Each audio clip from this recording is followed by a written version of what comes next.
तो हाँ जी प्यारे बच्चों, कैसे हो आप। ये रहा आपके लिए एक नया वीडियो।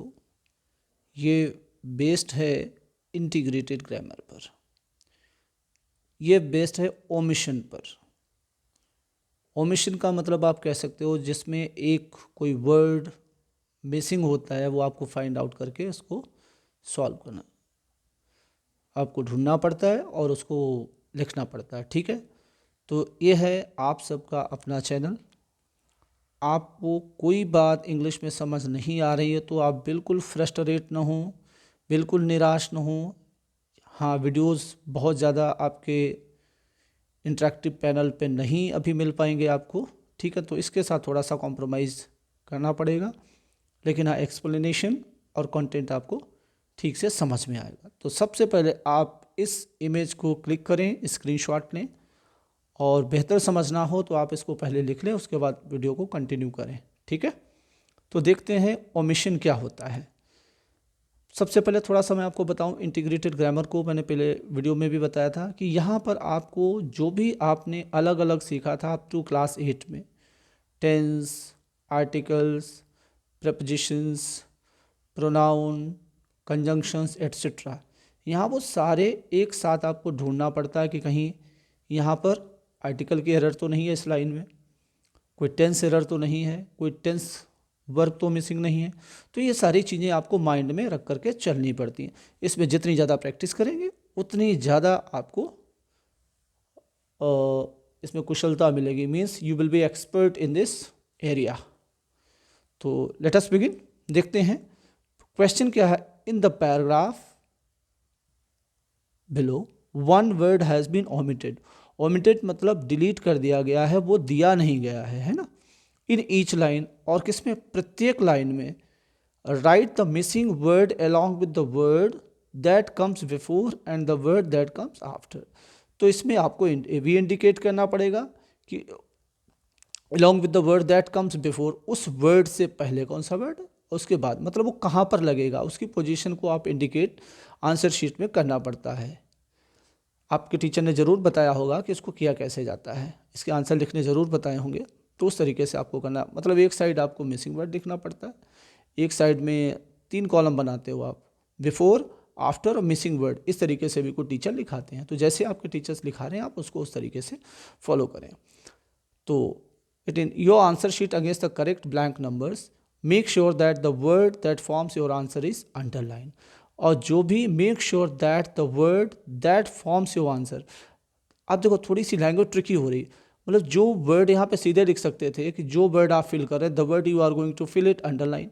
आप क्लास 9 में हैं, 10 में भी हो सकते हैं, तो आपको थोड़ी सी लैंग्वेज को समझना पड़ेगा, लैंग्वेज को आपको अपग्रेड करना पड़ेगा।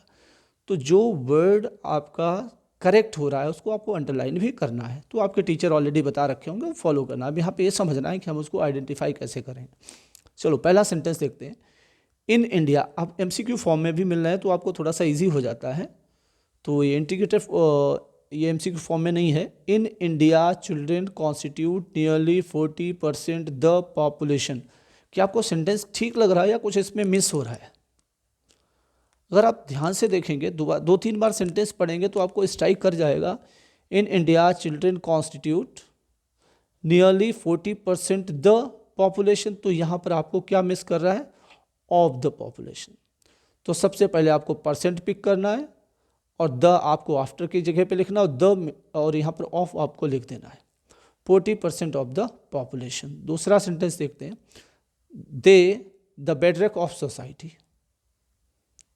अब यहाँ पर दे द बेडरॉक ऑफ सोसाइटी, अगर आपने स्ट्रक्चर पढ़ी होगी, सब्जेक्ट वर्ब प्लस ऑब्जेक्ट, यहाँ तो कुछ भी नहीं है, तो या तो आप लगाइए they form the bedrock of society, और they are the bedrock.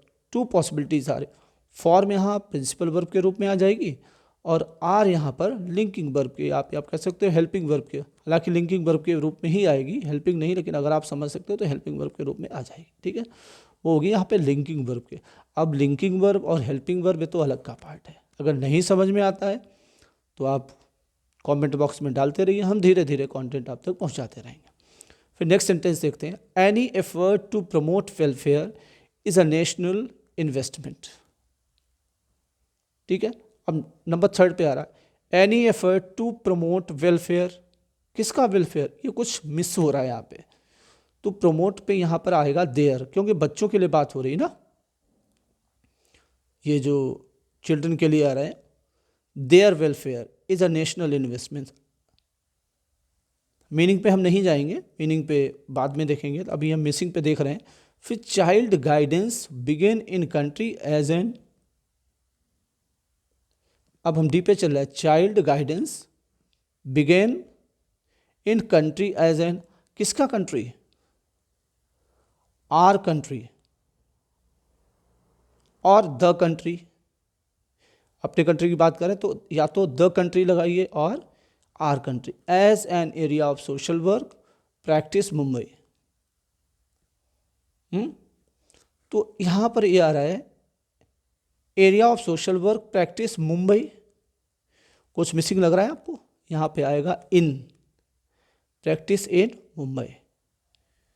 Then आप एफ ऑप्शन पर वे इन 1937, तो यहाँ पर आएगा way back in 1937। Next, it is estimated that the country, now G option हम चेक कर रहे हैं, कंट्री जस्ट अराउंड 130, तो आप कह सकते हो कंट्री हैज़ जस्ट अराउंड, जी में कंट्री के बाद आपका ऑप्शन आएगा has just around 130 centre serving interest of child development, serving the interest of child development. Okay, तो ये आपका ओमिशन का एक एग्जाम्पल था। आई होप ये थोड़ा सा आपको समझ में आएगा। फिर भी कुछ चीज़ें समझ में नहीं आए, please do write in the comment box. Bye bye, ईश्वर आप सबकी मदद करे। May God bless you.